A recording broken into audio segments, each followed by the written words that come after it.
Welcome back to Roofing Insights Podcast. Today's guest is Peter Roth. You're going to learn a lot about call centers and what Peter does. But first, let me give a huge shout out to the sponsor of this video, Catch-All. While I do like call centers and reaching out people through cold calling, I like the idea.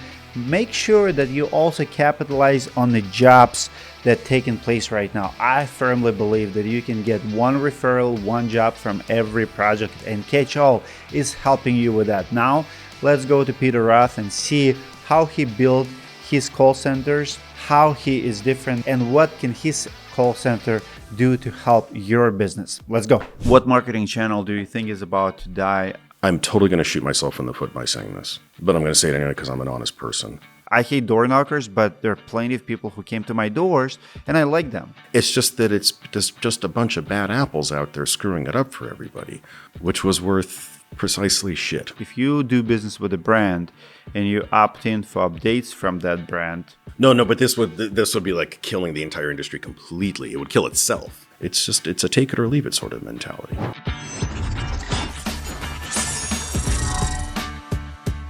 First of all, sorry about the workout this morning. How was it? I don't accept your apology. No, it was fantastic. I was just ill prepared for what was coming my way. So it was 1 minute, just 55 seconds. People don't realize that they don't call assault bike assault for no reason. Now you know why it's called. Did you know before today? Well, I have one at home. I have the Rogue version of it at home. It just doesn't get used to the extent that you use yours. I use mine to warm up. I certainly don't push myself to that extent. You just don't go all in? No. No, and when I do cardio, it's mostly just tennis anymore these days, so I don't. Thank you for going all in. 55 seconds for 25 calories. It's impressive. Oh, good. I remember Martin Pettigrew did 50 calories in 137, and he looked like and his entire team said like they've never seen him suffer and hurt as much as he did, and he runs like marathons and very, very fit person. Last night, we were at a restaurant with a group of contractors. They asked me who I'm interviewing today. I told them about you and that you're in the call center business. They started laughing. He's like, oh, call center.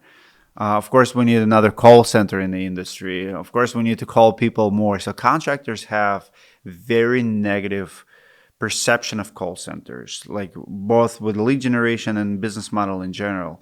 What's your background and why are you moving in the roofing industry now? Can I address the concern first? Because I think that's an important, like you brought up something super important, which is the negative connotation, which is, a little surprising, but I guess a little bit not.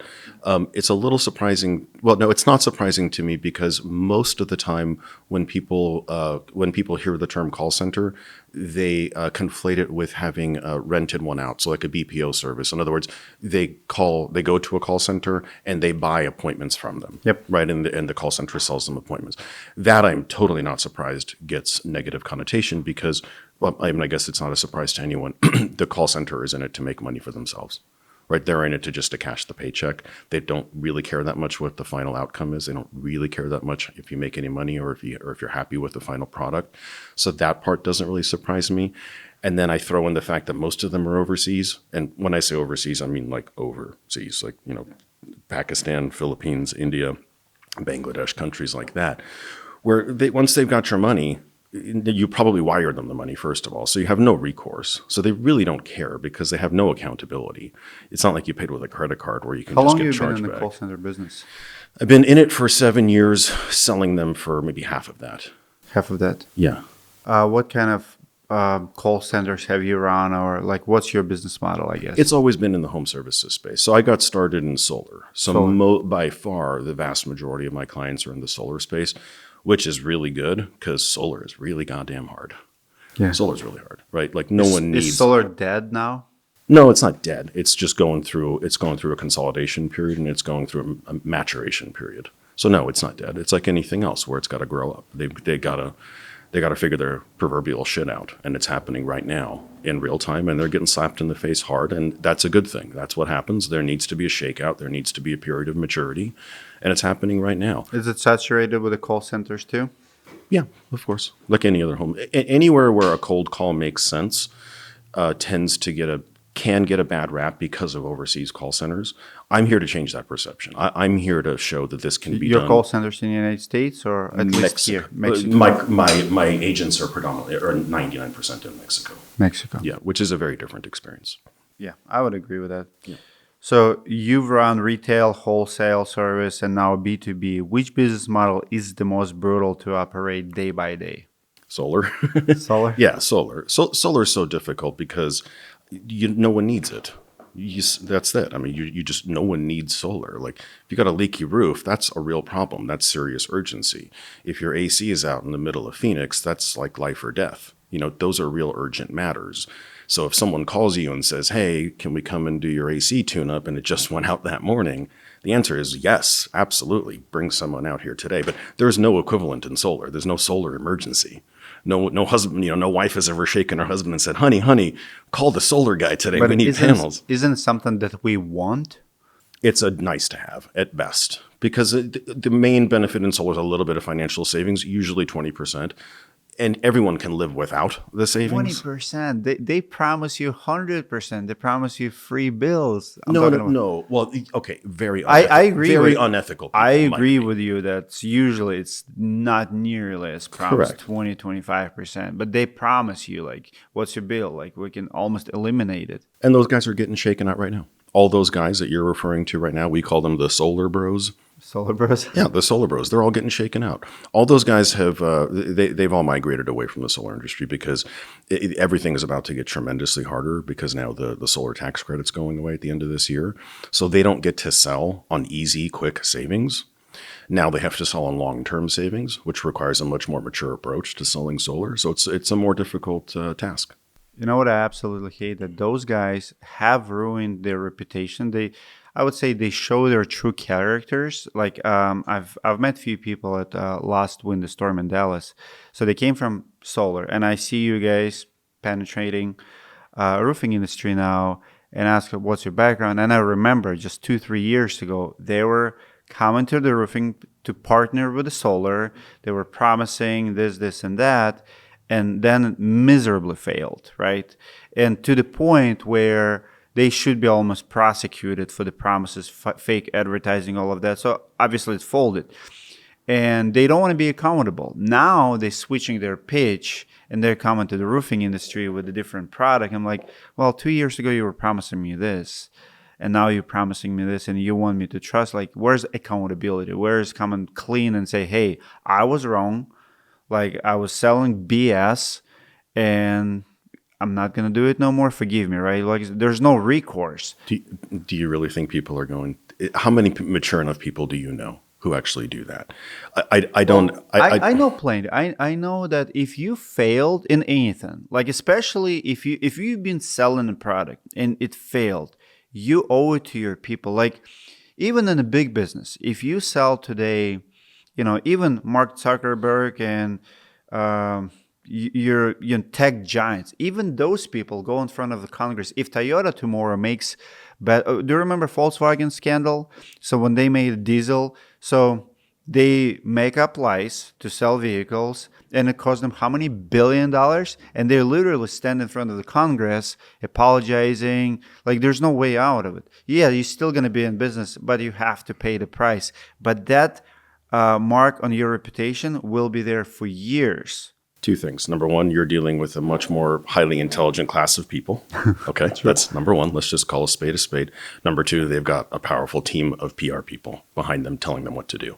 True. So yeah, when you have that level of intelligence behind you coaching you will do the right thing. I guess my advice to those people, if you mess up, like for example, I have underlayment business. We have problem with the four or five orders. I pick up a phone call. I call the guy, say, hey, we messed up your order. The factory did not do what they're supposed to do. We're going to ship you 4 more pallets at no cost. We're going to make it right? And if it leaks, like if that company writes me a bad review or say Dimitri's, underlayment is shitty, like I can't delete it, block the person. I have to go and own my shit, right? If I have sold BS Solar Pro, I would do the same thing. Hey guys, I've misled people. Like what I was promising was not a reality. I'm sorry, right? And if I don't do it, I don't get the right just to change the industry and say, okay, I've been selling that bullshit, but trust me, now I'm going to be selling roofs. And believe me, it's the best roof ever. You lost all your credibility if you lie to people. And I don't know. That's why you've reached the level of success that you're at. And that's why these other guys, the bros, as I mentioned, they just jump ship and move on to the next industry to burn the next bridge. But they're trying to kind of like, don't look at me there. Don't look at my lies before. Look at me now. But it doesn't work. I agree with you. I 100% agree. Yeah. All I'm saying is, are you surprised? I mean, kind of. I kind of because the thing is, people pay attention to those things. And if you went from solar stage, teaching, selling, whatever, and now you go to roofing stage, people remember. We have a muscle memory. We know where you're coming from. Oh, I agree with you 1,000%. I'm just saying I'm not surprised. That's all I'm saying. I feel bad for them because cancel culture is real. And I would say this. No, it's now called accountability culture. You have to get your terminology straight. Yeah. Whatever you call it, accountability. The thing is, roofers are the nicest crowd. Like roofers are so forgiving, like they're so open-hearted. But if you lie to them, if you do bad things, they will make you accountable. Yeah. It's like they're trusting you at first. They'll give you benefit of the doubt. They'll trust your promise. But if you screw with them, you're out. Well, I think you've just described most people in general, right? I mean, isn't that kind of most people in general? It's like fool me once sort of mentality. Kind of. Yeah. So how do you decide if a business is worth scaling versus keeping it small and profitable? You've built multiple businesses, but like, how do you make that decision? I think that just comes down. I think that should slap you in the face. I think that should be such an obvious thing that it should slap you in the face. I was just having this conversation with a good close friend of mine who actually works with me, and we were talking about exactly that subject. I was telling him, I'm like, I've had multiple businesses, many of which were completely not scalable, and I never poured my heart into them because I knew it wasn't worth the time or effort to do so. This business is very different. This business is extremely scalable, and it already has been, and it's proven to be an incredibly powerful one. And it's because it helps, because it provides value. I mean, if it didn't, it wouldn't be scalable, right? The things are only scalable if they provide value to the end user. That end user then compensates you for the value that they received, and then you repeat the process again. That's scaling a business. This one has been that, but I think it only works because we provide the value. So, this kind of swings back, full swing to your original question, which is negative connotation. And I'm like, yep, I get it. And that's my job now, is to prove that this can be done ethically and to prove that this can be done effectively for people. And it's happening. What's the hardest part of switching industries? Learning the product, learning the customer, or rebuilding the trust from scratch? I've never burned my reputation, so I can't speak to that last point that you've made. I've been incredibly... But even like not rebuilding your trust, like if this industry does not have a trust, like build that trust back up, because you're in a space where, let's say, just does not have very much trust. I would have to say probably the first thing you mentioned, which is learning learning the language.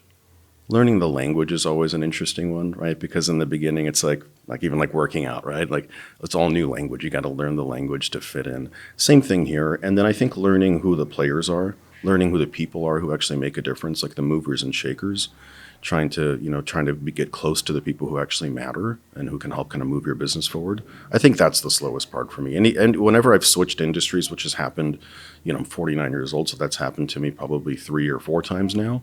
Every time that happens, I've got to, I have to like reacquaint myself with my surroundings and who the people are and who I need to become acquainted with and people like you. So, yeah. A lot of contractors chase leads like they're gambling. How do you get them to think like investors instead of gamblers? They chase leads like they're gambling. I think that's a condition of not owning your lead generation process. When you are constantly outsourcing the lead generation process to other companies and other marketing agencies, you're always what's the term? 1 foot out the door, right? Like you're never fully invested. You never really have skin in the game. So you're always 1 foot out the door. So you're always like, all right, buddy, I'll give you $1,000. Let's see how long it takes you to piss me off and prove me right that you suck at what you, right? They're always, they never have the full confidence that that team can actually succeed.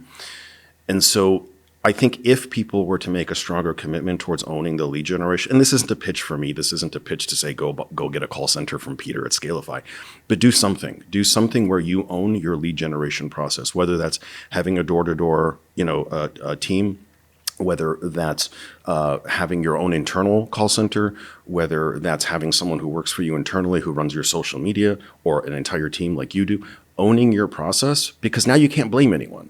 The only person you get to blame is yourself, right? So now you're not chasing anymore. Now you have to think internally and be like, well, where did I screw up? What mistakes did I make? It's not his fault. It's not her fault. It's your fault, right? Like, because I didn't teach them correctly. I didn't coach them correctly. I didn't manage them properly. And it all comes back to me as the guy at the top. Now you're no longer chasing anymore. Now it's like, I own my own faults and I own my own accountability. I always tell people that roofers like to throw money at a problem. Like they want you to do it instead of them putting effort and do it themselves. Do you see that, and how do you deal with a roofer who say, Peter, here's a $5,000, bring me leads, but not doing bare minimum of what they supposed to know? Like website guys deal with it all the time. Like they'll get a payment, but they're like, I need your pictures, I need your logo, and there's a big lag of time to provide it. Do you see that? I do see it. I will say this. I still have, look, I can only speak for myself, right? I speak to my own experience with what I do. What I do is I provide a service that is fully done for you, right? So in theory, you don't need to be involved. In theory, you can just say, Peter, you do everything, right? In theory, not in theory, in reality, that's what I do. But I will still say this. I will still say the guy who is fully uninvolved and fully just, hands up in the air and say, I want nothing to do with it, just sit back and let the leads come in, he'll do fine. He'll do okay. But the guy who puts in just 2% extra effort and pays a little bit of attention as to what's going on and keeps his finger on the pulse. I'm not saying he has to put in an hour a day or 2 hours a day, none of that. But if he just puts in 2 to 5 minutes a day of just paying attention to what's going on for literally 2 to 5 minutes, that person has an entirely different experience. It's just there's something about keeping your finger on the pulse that cannot be replaced. How big does a roofer has to be to justify a call center? More than two or more sales guys. 2 or more sales Two or more. guys. I've done it with one. It's tough. I've done it recently with one, and no one believes me because they think I'm a sales guy. So no one, but I'm like, you're going to get a lot of appointments. I'm like, sure, Peter, you're just trying to sell me. I'm like, no, you're going to get a lot of appointments, and you're not going to be able to handle it. And then What's you're the going to closing complain. rate on your appointments? I don't know. What's your closing rate? What's That's the closing rate. Do you know what's the average of your clients' closing rates? I don't. They don't tell me. My clients kind of, I don't know if it's a secretive thing or if maybe I just don't ask enough, but I don't know that level of detail. I don't know what their closing percentage is. What's the bigger challenge, training good callers or teaching owners to let go of control and trust the system? Training good callers. Training good callers. How long does it take? They're both difficult, but definitely training good callers is the most important. That's the hardest part of the whole thing. The hardest part of, but this answers your first question too. The biggest challenge with running a successful call center is the human element. It is the agents. That's everything. That's A to Z. That's absolutely everything. If you put in the effort to train your agents, you will get good outcome. If you just manage them from a distance and don't pay attention to what's going on, well, I think you know what you're going to get. So by far, that's the most important element of the entire equation. And then so what happens is when you outsource it to a call center and they're just selling you the appointments, they can't provide the same level of focus to every single client. They have to get those appointments knocked out. So they can't give individualized attention to each client. They just have to treat every client like they're just one big client, churn out as many appointments as possible, rack up their numbers. You bought 20 appointments. Here's your 20 appointments. Cash the check. Off you go. Off onto the next one, right? That's simple. When you own the system yourself, now you get to call the shots. You get to call me and be like, hey, Peter, I listened to a call recording. I didn't like what she said. She sounded like she was tired. She didn't sound interested. Can you have a word with the agent? Absolutely. We probably already would have caught it by that point, but now you get to call these things. Whereas like if you were outsourcing it to another call center, you don't get to do that kind of stuff. It's a take it or leave it sort of mentality. Big difference. Let's talk about industry trends. AI obviously disrupts everything. Do you see AI being a threat to call centers? Do you see AI being replaced? Well, the good news is and this is good news for everybody, both the consumer and for the businesses, that you can't use AI to make cold calls. That's been illegal for a while, and that will always be You illegal. can't? I did not know that. No, AI can only be used once to initiate a phone To call answer? once there's proof of opt-in. So once proof of opt-in exists, so once they've already booked the appointment, then AI, you can do whatever you want. So like, let's say they no-show. Yes, AI can then call them and try to book them back onto the calendar. That you can do, but you can't use AI for very, very good reason. Because I mean, think about it. Like, then teenagers in Pakistan would just unleash total hell on our phone systems here in the U. I mean, cell phone towers would be on fire, because your phone would just never stop ringing. It would just be endless spam calls from overseas. I wish they can stop the text messaging too. Like, Well, the carriers are getting really good at it. The carriers are getting really good at it. Now you have to have A2P verification in order to send B2B, in order to send commercial messages to homeowners. They are really cracking down on that stuff. So it is getting increasingly harder. Even just getting A2P verification as a small business in order to send business messages, that shit takes like 2 weeks now just to get approval. And if you screw up even the tiniest little thing, they reject your application. You got to start all over again. It's a nightmare. People are now hiring consultants just to help them get through the A2P verification process. It's a mess. guys, comment below if you're getting less or more text messages from scammers, from spams, and all of that. I do feel like I'm getting less, but I also very good at rejecting them and blocking them. But at the same time, I still get fair amount. People complain all the time that they get way too many every day. I get way less. Like spam texts, I get way less. I don't get many at all. I get weird. Now I get ones that aren't even like, they're not legitimate business ones. They're total just scammy. I'm getting more call centers. Like if I pick up and I hear the background noise that is a call center just trying to sell me, like whether it's a loan or leads or whatever the case is, I mean, hang up. Like I show no respect. Like you don't respect my time. You do that to me, like don't.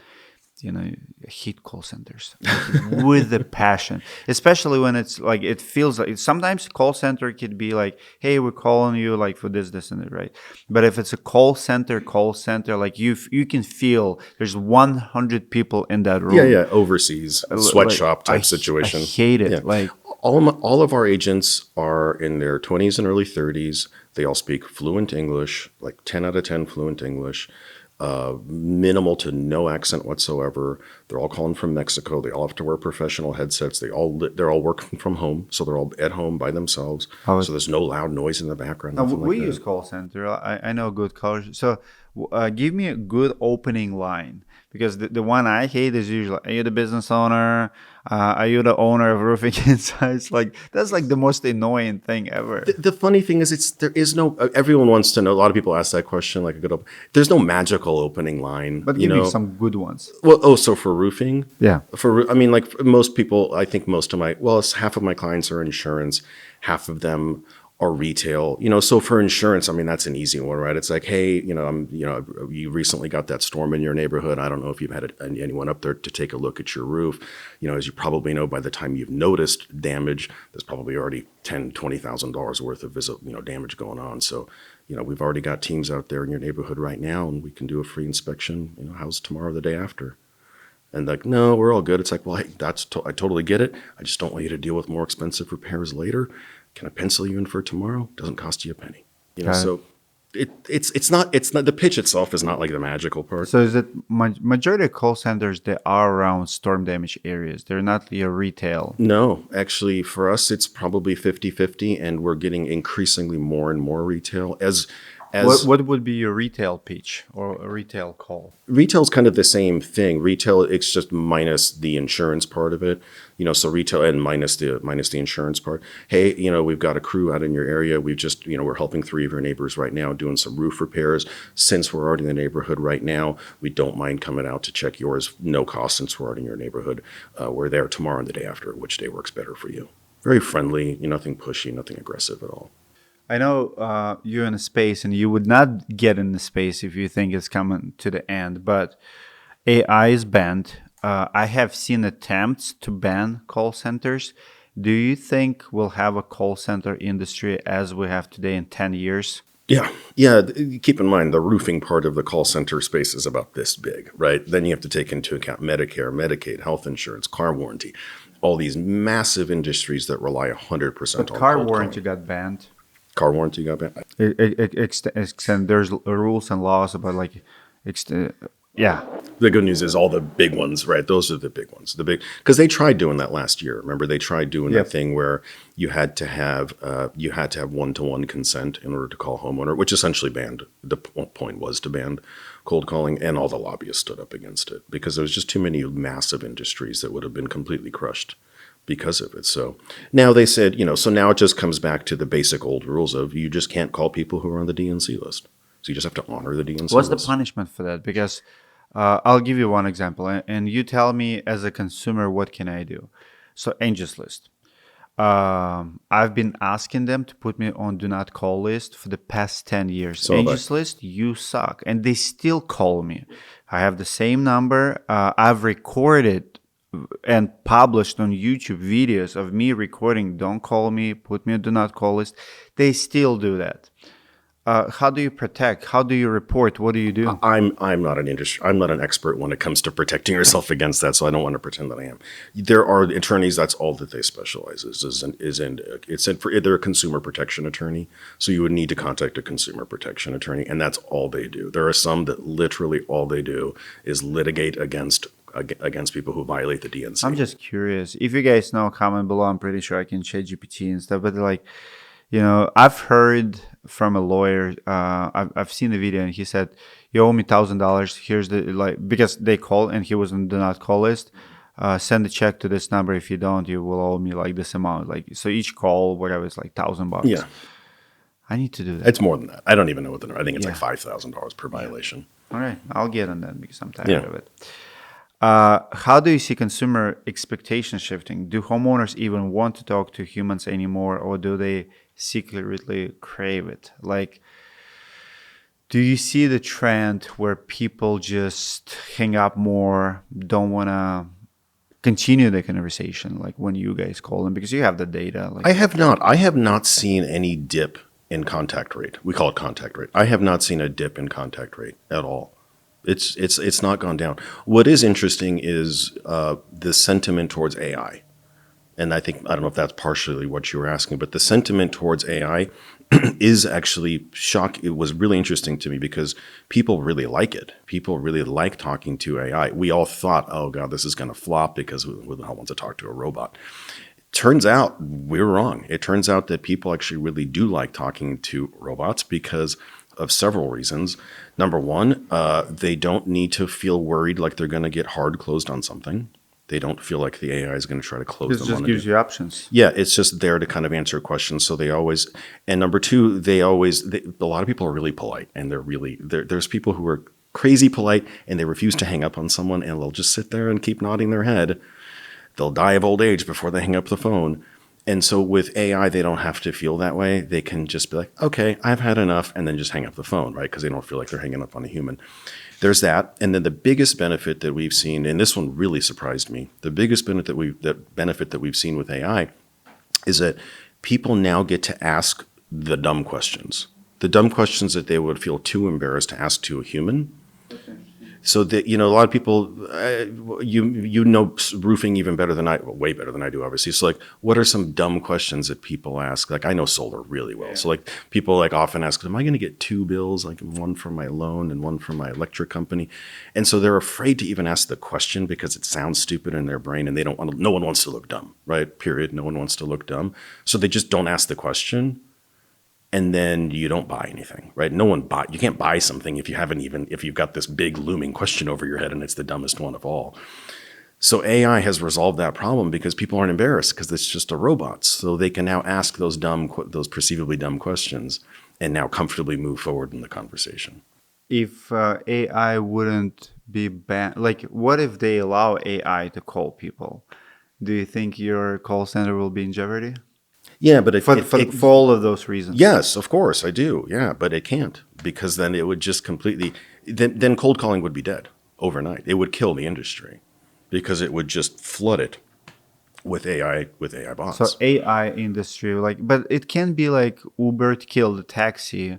like Netflix kill a blockbuster, just one replaces No, no, another. but this would be like killing the entire industry completely. It would kill itself. It would literally implode itself because then what would happen is it would be Don't you think that industry will essentially all the call centers will become AI call centers, and someone still have to manage them? no, there's no such thing. These are virtual. There's no call center. It's No, just I it's get just it. a button that you push, and it just how many lines do you want to ring all at once? It's really just what's your budget, right? It's like because it really does come down to cost per minute.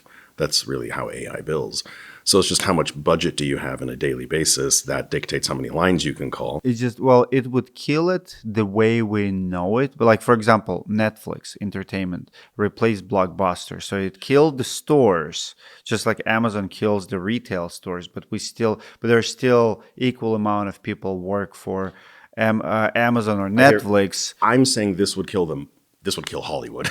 And you're using your example. Yeah. This would just kill Hollywood movies. is dying. This would kill movies completely. That's what it would do. Because then people would stop answering their phone.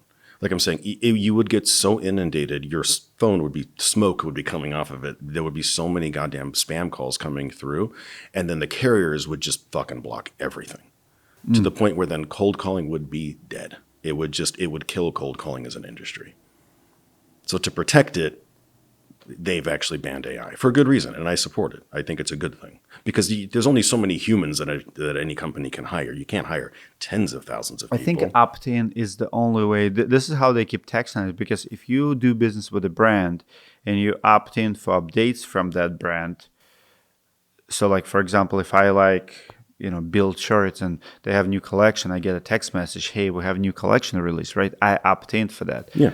We can opt in for call and us or whatever. So imagine like if Angels List have something like that, like, hey, we have a roofer in your area, but you opt in for that. I'm just saying, like, I think there's ways to it, but we're not there yet. My biggest concern is people don't like most people, I would argue, don't like door knockers. And I'm not knocking or call center, right? Until we all experience it. Like, I hate door knockers, but there are plenty of people who came to my doors and I like them.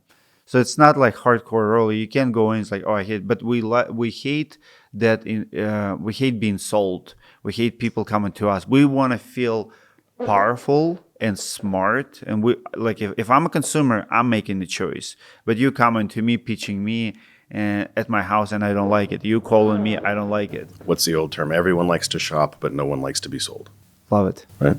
Keep in mind something very important. There's different buyer mentality for different age groups. True. Right? Younger people, no, they don't want people coming to their door. They don't want people cold calling them. They get on Google and they type in, roofers near me, and then they just start researching roofers, and that's how they pick a roofer. That's how people of a certain era shop. People of an older era don't shop that way. They still buy shit off of infomercials. They still take cold calls. They're used to having encyclopedia guys come to their door and the Kirby vacuum guy come to their. They bought shit that was normal buyer behavior, to buy a vacuum from a guy who comes to your door. It's like if you ask an older person, how do you buy a vacuum? They go, I guess I wait till someone comes to my door. So, I mean, keep that in mind. It's just a totally different buyer mentality. So like while you're annoyed, the older guy next door to you isn't. They're used to it. They're used to it. Yeah. So like when we're cold calling homeowners, I'm not calling you. So if someone's calling you, that's their fault. They targeted incorrectly. But I'm not going to call you. You don't fit my age group. You're too young for my age group. I'm looking for people generally 45, 50 and above. That's my target group, because now I'm starting to get into the age group where the buyer mentality matches how I'm trying to sell. What marketing channel do you think is about to die out of home PPC. service? PPC? Really? Fucking PPC. Google PPC, man. How the hell does anyone spend money on? Sorry for interrupting you, but it's like fucking PPC. How the hell anyone spends money on that? Unless you're just a massive blue chip company where you just have unlimited funds and you don't give a shit. But for a small business, I don't understand how anyone puts money into PPC, because it's just the most overpriced thing on the planet. And God bless you if you're in such a bizarre, niche industry where it's still affordable, then good for you. But roofers, no. Any other, home services space that we're involved in, no. It's insane. I talk to business owners multiple times a day, and I always ask them, like, what are you currently spending? What's your what's your current expenses like? And I talked to plenty of people who are still in PPC, and it blows my mind every time. It's always the same number. Well, we do PPC, and my cost per lead is $200. That's the number I hear. That's actually pretty good. Then there you go. How fucked up is that you just said that's pretty good? $200. That scares the shit out of me. Call center, I can be generating you appointments for like 60 something bucks, 70 something bucks. And you're telling me that 200 is good? It's like, that should scare I'll you. buy all of your appointments for $60. Okay. If they're anything decent. Yeah. They're not going to be all decent. No, but that's the if thing, is they're I'm honest. Yeah. At least percentage. If it's 1 out of 10, then your appointments are $600. Yeah, exactly. So do the math. What about to explode, do you think? So PPP is that, what's trending and upcoming and next big thing? I don't know the term for it. Someone watching this can probably throw it in the comments and tell me.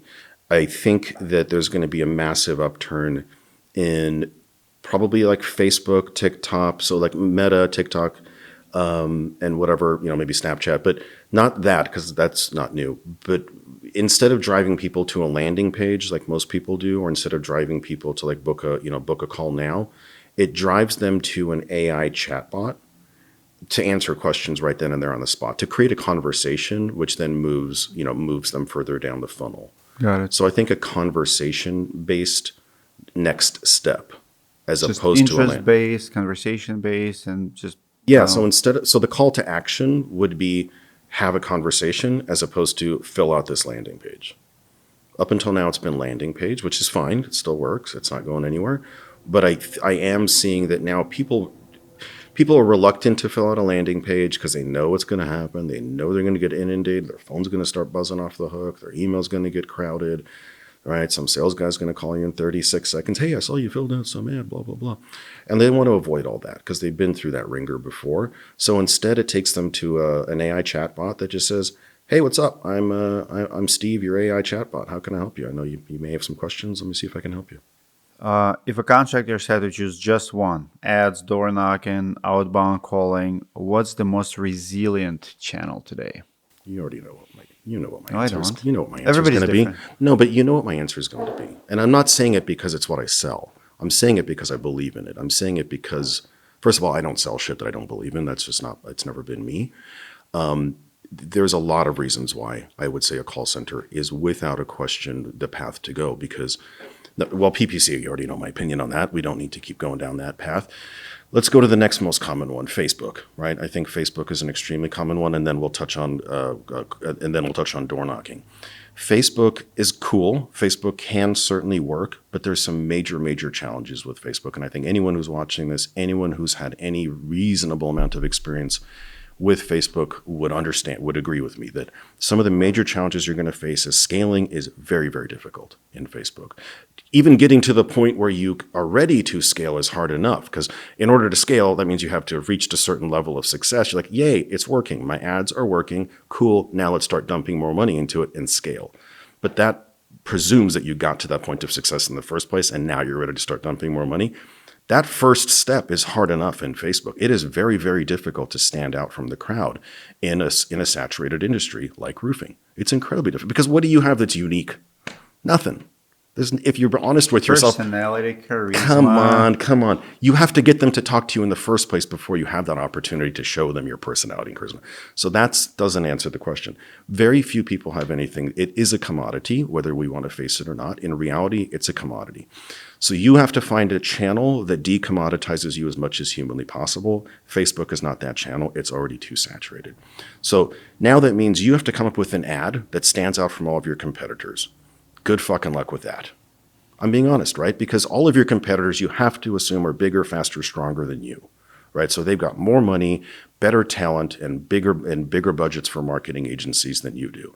So now you're telling me that little roofing guy, Steve, who lives on the corner there, that he can now compete with some of these big dogs who've got giant lifted trucks and 20 of them on the road? It's very difficult. It's almost impossible. So his ads are going to get washed out. His ads are not going to get noticed. He's just going to keep dumping money. His cost per click is going to keep going up, and he's not going to get the same performance that big dog company is going to get. So he never even gets to the point where he can scale. Let's pretend I'm wrong. Let's pretend he does get to that point and he hits a good quality ad.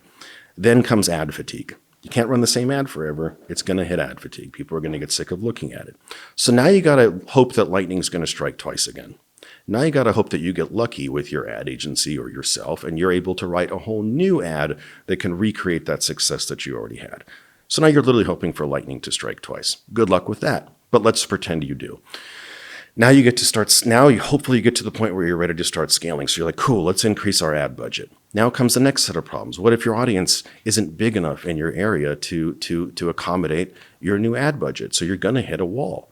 There's a limit as to how much you can start dumping money. And you can't just say, I want to spend $1,000, $10,000 a day.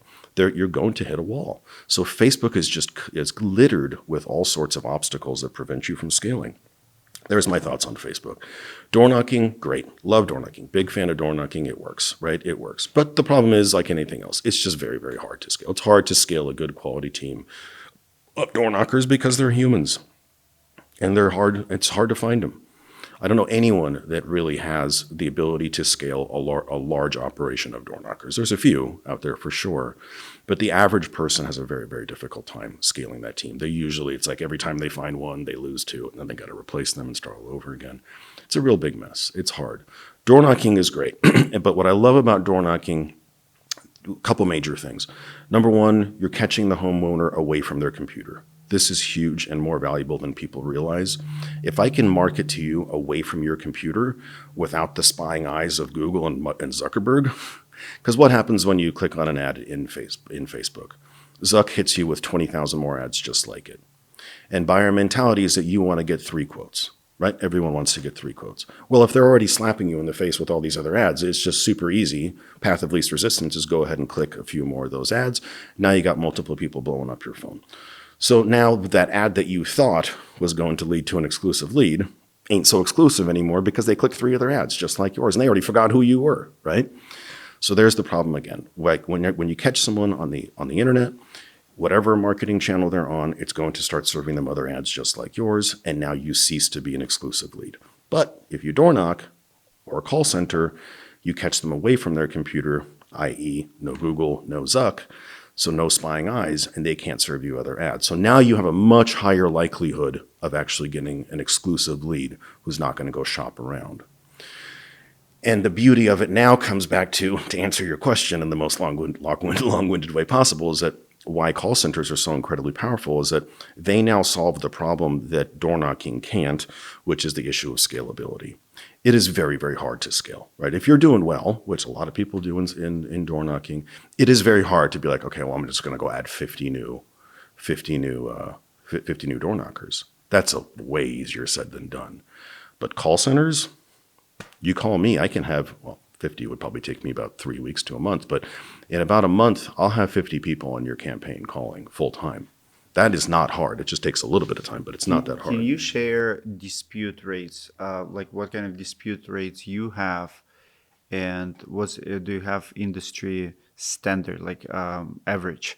Because I know, like, it all sounds good, and I agree with you for the most part. The problem is, if that would be true, every big roofing company would have a call center, and the reality is, I know very big companies, $15, $20 million companies, who will spend any money on anything that works, and they've tried 10 call centers and none of them work for them, and they ended up building their own because nobody worked. If you work with the 10 roofers, how many of them will keep working with you, or any trade, after 1-2 years? Like, what's your retention rate? Or great question. In roofing, 10 out of 10. 10 in out of solar, 7 out of 10. Yeah, So it doesn't work because solar for 3 just out of 10. well, no, it's not that it doesn't work. The industry itself is very difficult, mostly because of install times. So solar guys don't get paid until the panels hit the roof, so they can have like 60 to 90-day delays until they get their commissions, and that just creates horrible cash flow issues, cash crunch issues. So usually they end up failing. If they fail, it's because they ran into a cash crunch issue. They didn't have a long enough of a runway set aside to accommodate for that period. So they just didn't have enough money put aside. So roofing guys don't have that problem. Yeah, they don't have that problem. Yeah, they get paid fast. Got it. Let's talk about your personal journey. Who's your biggest role model in business? What did they teach you? God, this is going to sound so cheesy, That's okay. but It is what it is. it's got to be Alex Hormozy. I mean, it sounds cheesy as hell, but it just is, because I think he proves that age doesn't matter. He proves that college degrees don't matter.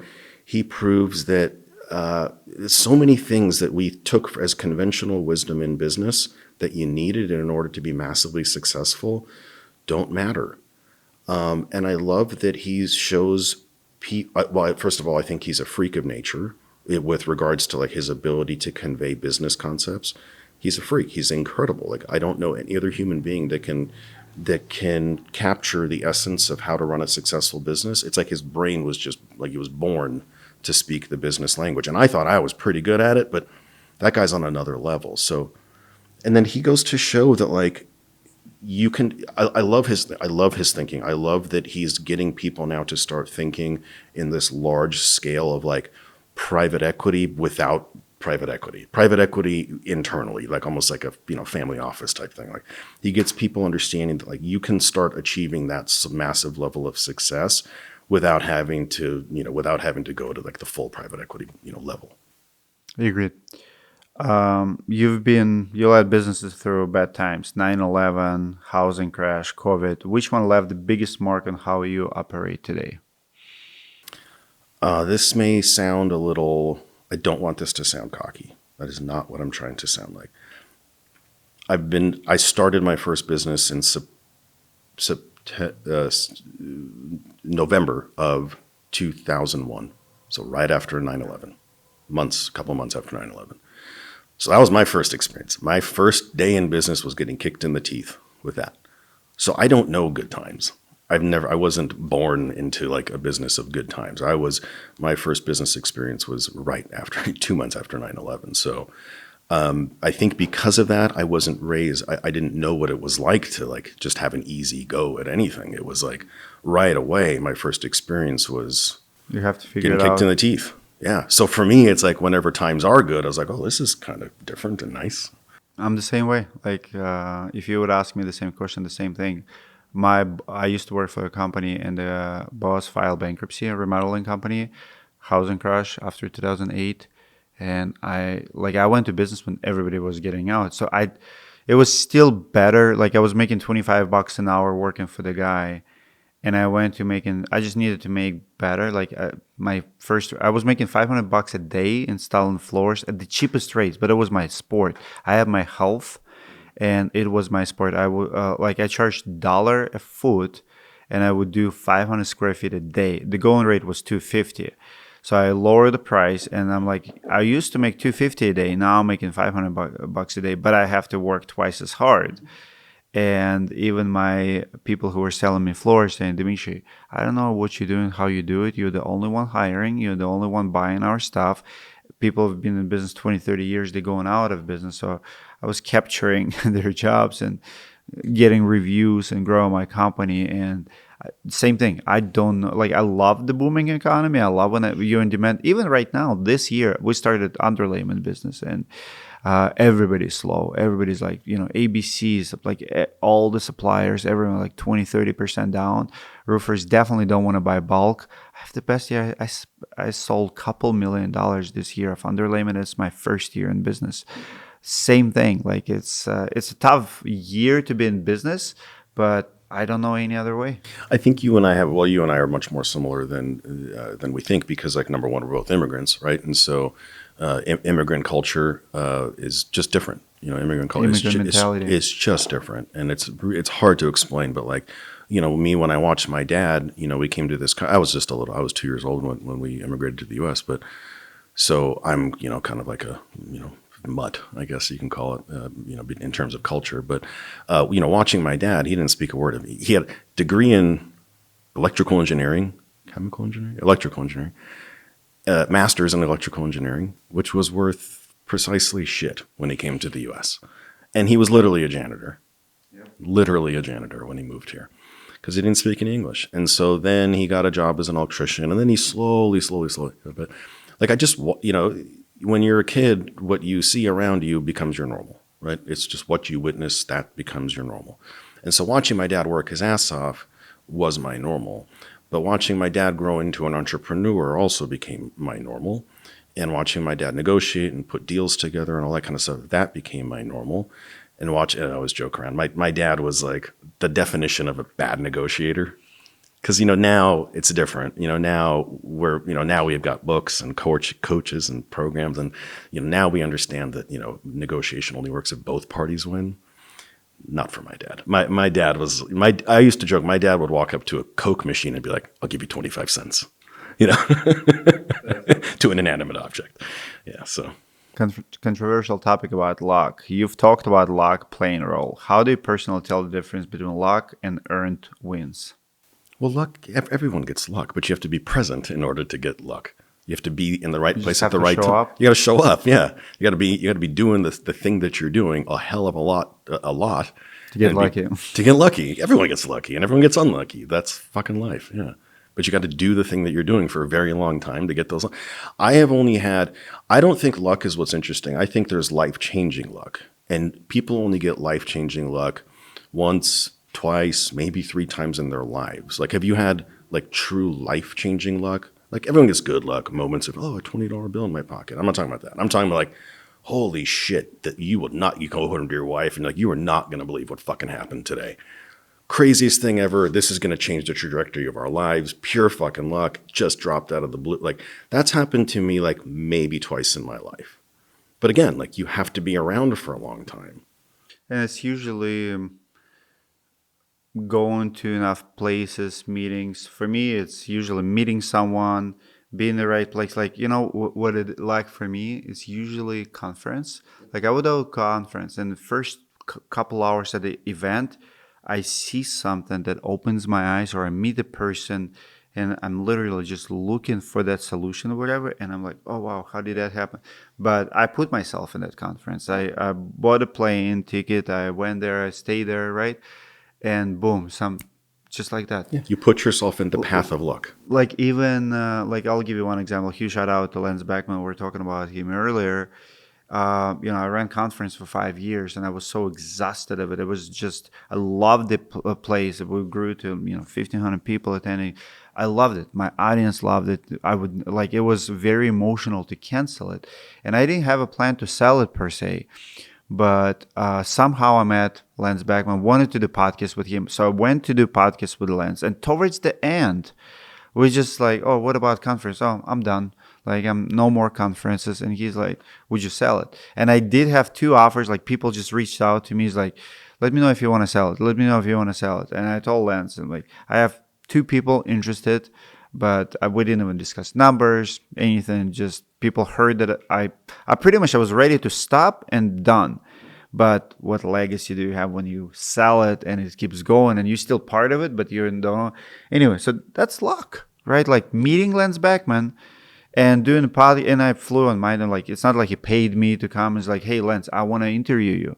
So I flew in for that. No agenda to sell my conference to Lance. Yeah. And it was just like, oh, by the way, what about the event? Let's talk. And then 3 weeks later, he flies to me. We'll look at the numbers. He makes me offer. We negotiate. And I sold my conference. What's that if not luck? It's luck. Yeah. Yeah, but you have to build your way up to the point. And it was almost accidental too. It's not like, we like to portray ourselves as this smart. I can tell people I'm so smart. I built this thing and I sold this thing, but this is not. And sometimes it's like that. Sometimes you're intentional. You build a business to sell it, and sometimes it's accidental, even though it was kind of in the works. But a lot of times we don't get credit for everything. If you're going to start a completely new venture, what industry would you jump into? I switched. So I've been in several different industries, and I got into home services, I don't know, a little over 10 years ago. I'm now so comfortable in the home services space. I'm not sure that I would want to get out of the home services space. It's like become my new home and my new family. And I know because now I know people in the major, I know people in solar, HVAC, and roofing. And so I'm really, really well tied in with those 3 industries. So I don't think I could ever see myself leaving and going into a different one. I would probably just, if I ever had to, like if I sold my company, I would probably just still do something, but I would stay in home services. If a contractor relies on an engineer or home advisor, what does it say about their business? God, Jesus, 1 minute. tells me they have room to grow. That's a very political correct way of saying it. Congratulations, buddy. You have room to grow. You just You getting got nowhere started. to go but up. Nowhere to go but up. Love it. What's your most unpopular opinion about entrepreneurship? Unpopular opinion about entrepreneurship?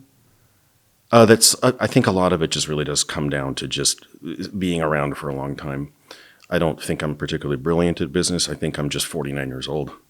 I think part of it just comes down to like, because there's so many coaches and stuff that will sit there and preach to you like all these different things that you got to spend. Oh, there you go. There's my thing. Don't buy fucking coaching programs. There you go. Forget everything I just said. Don't buy coaching programs. Love it. You've said entrepreneurship is mostly about pain tolerance. What's your definition of rock bottom? Oh, I almost lost my house. Almost lost my marriage. Almost lost my family. So when you lose it all, that's the bottom. I mean, I didn't, but I was fucking close. Yeah, I was scary. I mean, couldn't sleep, couldn't do anything, couldn't almost operate. Felt my body breaking down because of the stress and the anxiety. It's pain tolerance. What caused it? Like, A couple bad moves. This was what led me into call centers. It was that move that led me into call centers. It was just a bad calculation. It was a silly move, which now I just cannot, we talked about having great luck. Every so often you have just a shitty decision that changes you for the rest of your life. And, as long as you survive and come through and don't crash and burn, well, then you just come out much stronger. And that's what happened here. It took me from the worst year of my life. I'm proud of this. It took me from the worst year of my life, financially, mentally, everything, to the best year financially of my life, 1 year to the next. That's how much it changed me. love it. Which industry is more cutthroat? Solar, roofing, or cigars? Or cigars. Solar. Solar. Yeah, solar's brutal. Do you think it'll come back to its previous glory by numbers, by revenue, by half? Yes. Oh, yes. You will? Right now, only maybe 2.5% of homes that can go solar have solar. Oh, wow. That's insane. Because there's no problem with solar. Solar itself is a good thing. We just need. When I don't think we when have a executed product correctly, yet. when executed correctly, solar is a good thing for everybody. Every home should have solar. It's just that it's just a bunch of bad apples out there screwing it up for everybody. When those guys go away, which they are, solar will come back. Every home should have solar, and there's nowhere to go but up. Last question. What's the biggest misconception contractors have about leads? Maybe taking accountability this is not going to sound popular. This isn't going to sound popular. I agree with that. I do think that I'm totally going to shoot myself in the foot by saying this, but I'm going to say it anyway because I'm an honest person. I do think that contractors need to accept a small amount of accountability for what happens when the lead gets handed off to them. I think too many contractors have become too used to just saying the leads suck, give me a refund, right? And I don't, this is not a reflection on me, but I've been there. I have been there because I used to run a call center where I did sell appointments. I've made mistakes. I've done all that stuff, right? And I came back and I apologized to people. So I've been there, done that. But nonetheless, I still have seen as a common thread of a problem is that too many contractors, even really successful ones, I just had an experience very recently with one, big one, won't name a name, but who had that mentality where it was very much like, I expect things on a silver platter, and if not, I'm going chargeback style. And it was a difficult conversation. I gave the guy a full refund. This was back when I was still doing selling appointments. Gave the guy a full refund because I wanted to preserve reputation and our relationship together, to be able to work together later. But it was difficult because, I didn't want to sit here and lecture the guy like I'm his dad, and tell him like, hey, buddy, like, how about you take a little bit of accountability? But it's like, that's the reality. It's like, if you don't have a good system, when a lead gets handed off to you and you don't have a good system for following up with that lead, whose fault is that? And if that lead were to no-show, which leads no-show, right? Like, what planet are we from where we think people don't no-show? If the lead no-shows, what are you going to do about it? What is your methodology? Show me what your follow-up system looks like. Is it a sophisticated one, or do you even have one? And I'm shocked at how many really rather mature business owners don't even have one. And then I see ones that are killer. And then I see ones that are really when I see a company that takes full accountability and has a phenomenal system in place and they chase down leads and they have great follow-up systems for no-shows, cancellations, I want to think about it, all those things, then I know we're going to have a killer relationship because it's going to be based on mutual respect and we're each going to carry our weight. I'm going to do my part to bring that homeowner to the table, and then you're going to do your part from every moment thereafter, right? Like I can't close the deals for you. So that's unpopular, but there you go. Love it. Any questions from anyone? Would you ever consider, or do you think, that's a better question, do you think call centers can work in the commercial roofing space? Yeah, for sure. And do you do that? Yeah. So the question was, do you do commercial, and you do commercial? What's your split between commercial and residential? So right now, I haven't done any commercial. And the funny thing is, I probably wouldn't even do it myself. I would send you to a colleague of mine, and you know who you are if you're watching, Joa. I would send you to a colleague of mine because that's his specialty. That's the other thing. Is like I don't bullshit people. I don't lie to people. It's like if it's not my specialty, I'll tell you it can be done because I know it can be done, but it's not me. I would send you to my colleague who's really good at that because that's all they do. Yeah, he does it every single day. Love it. Yeah. Guys, comment below what you think about this episode, what you think about call centers. I read all of my comments and reply to them, and I'll see you in the next video.